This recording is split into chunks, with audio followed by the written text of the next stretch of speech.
Hello and happy Friday, everyone. I'm Natasha Chen, filling in for Coy from CNN's Los Angeles Bureau. Hope you're having an awesome day. It is Friday, September 12th, and we have a lot of news headlines to tell you about, so let's get right to it. We begin in Qatar, where Israel's deadly strike on the capital of Doha earlier this week shakes up the possibility of a Gaza ceasefire deal. It was the first time Israel struck inside Qatar, a key American ally that has been instrumental in hosting ceasefire negotiations up to this point.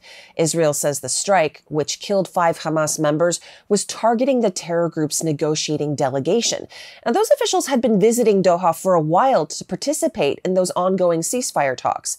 Israeli Prime Minister Benjamin Netanyahu has made it clear that Israel will continue to go after the Hamas leaders responsible for the October 7th terror attacks, whether they're in Gaza or abroad.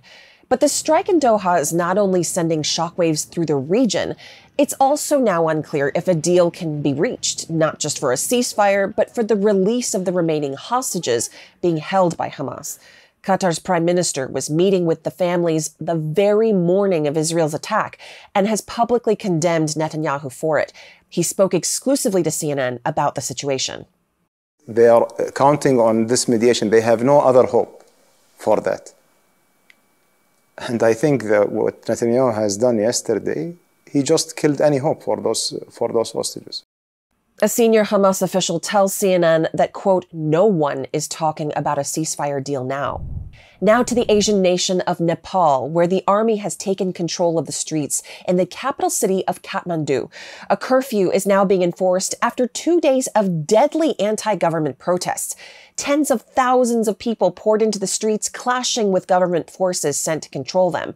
Protesters set fire to key government buildings, including Parliament and the Supreme Court.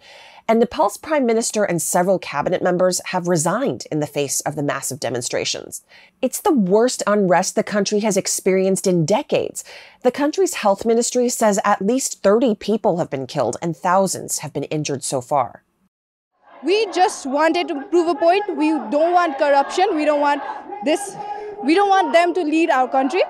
And they just killed people. Like, life doesn't matter to them. The Gen Z-led demonstrations erupted after the government banned Facebook, WhatsApp, and other platforms earlier this month. That was a result of previous anti-corruption protests, but one eyewitness stresses that the goal of this movement is much bigger than just social media. Hundreds of South Korean workers detained by the U.S. government last week have been released.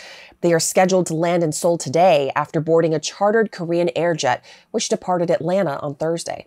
The workers were taken into custody in a massive immigration raid at a plant in southern Georgia, jointly operated by South Korea-based companies Hyundai and LG Energy Solutions. Korean officials say President Trump offered to allow the workers to stay in the U.S. to train American workers, but only one person chose to do so. Now to a major update on a story out of the world of medicine. Scientists are making progress on research to improve the performance of pig organ transplants in humans. The U.S. Food and Drug Administration, or FDA, has given the go-ahead for human trials involving kidneys from pigs that have been genetically modified to be more compatible with human recipients. This is important because there are more than 100,000 people in the U.S. alone waiting for organ donations, and 86% of those on the list need a kidney. The average wait time to get one from a human donor is currently 3 to 5 years. But depending on the recipient, it can take as many as 10 years. Time for 10-second trivia. Which invasive species is a major problem in Florida's swamps? Burmese pythons, Komodo dragons, anacondas, or rattlesnakes? The answer here is Burmese pythons. The snakes are not native to Florida and were released into the wild primarily as a result of the exotic pet trade. The pythons have drastically reduced populations of native mammals and other wildlife, significantly impacting the ecosystem. Burmese pythons aren't the only slithery species invading the Sunshine State. Asian swamp eels have also been spreading throughout Florida's thousands of lakes and waterways in recent years. And as their population grows, so do concerns over the potential impact they could have on local ecosystems. But a team of scientists is employing a shockingly unique approach in their quest to capture the critters. Our West Brewer got an up-close and personal look. Today we're going after Asian swamp eels.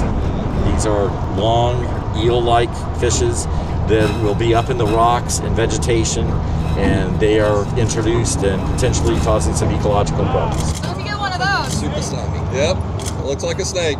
We first discovered them in the Central Florida area in 2023, and since that time we've been identifying additional lakes that have established populations in them. This is a multi-partner effort to do this type of surveillance to get an idea of their current distribution in the area. We'll go one direction, you go the other. Yeah. Yep. We have a tool called the Flood and Storm Tracker where we look at post-flooding conditions and the potential for movement of non-native species like our Asian swamp eels. There is potential once a population is established in one lake, they can be spread to other lakes through those flood actions. It gives us an idea of potential spread and consequences, the impacts of these introduction by identifying where populations are and potentially how many are there, and are they recruiting, are they reproducing in those lakes. We produce an electrical field around the boat through an anode and a cathode. So you saw the booms out in the front, and then we have metal wires that trail behind them. The electricity comes out of the front of those booms and allow that electrical field around the boat to temporarily stun the fish, allowing us to sample them and release them unharmed. Got it. It's a small shock that allows them to come to the surface and allow us to sample them.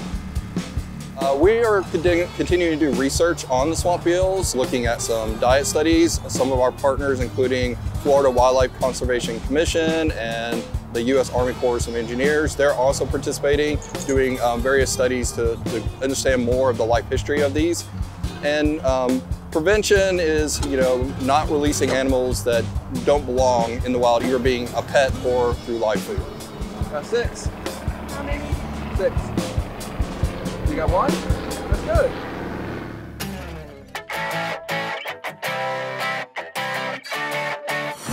Today's story getting a 10 out of 10. One Lego fanatic is getting the chance of a lifetime watching one of his own creations become a piece of history.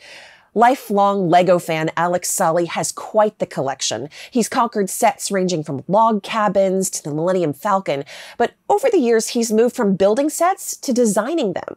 Alex has dreamed up nearly 50 different creations using an online program, and after years of submissions, one of them was approved. So this is the Italian Riviera.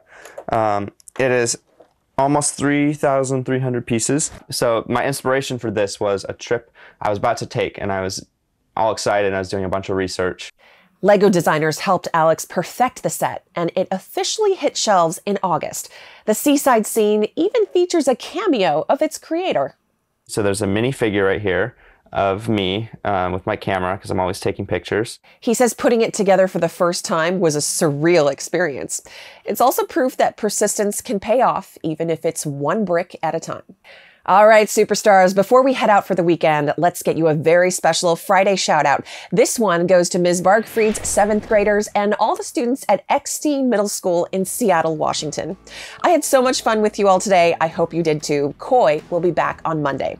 Have a great weekend. I'm Natasha Chen, and this is CNN 10.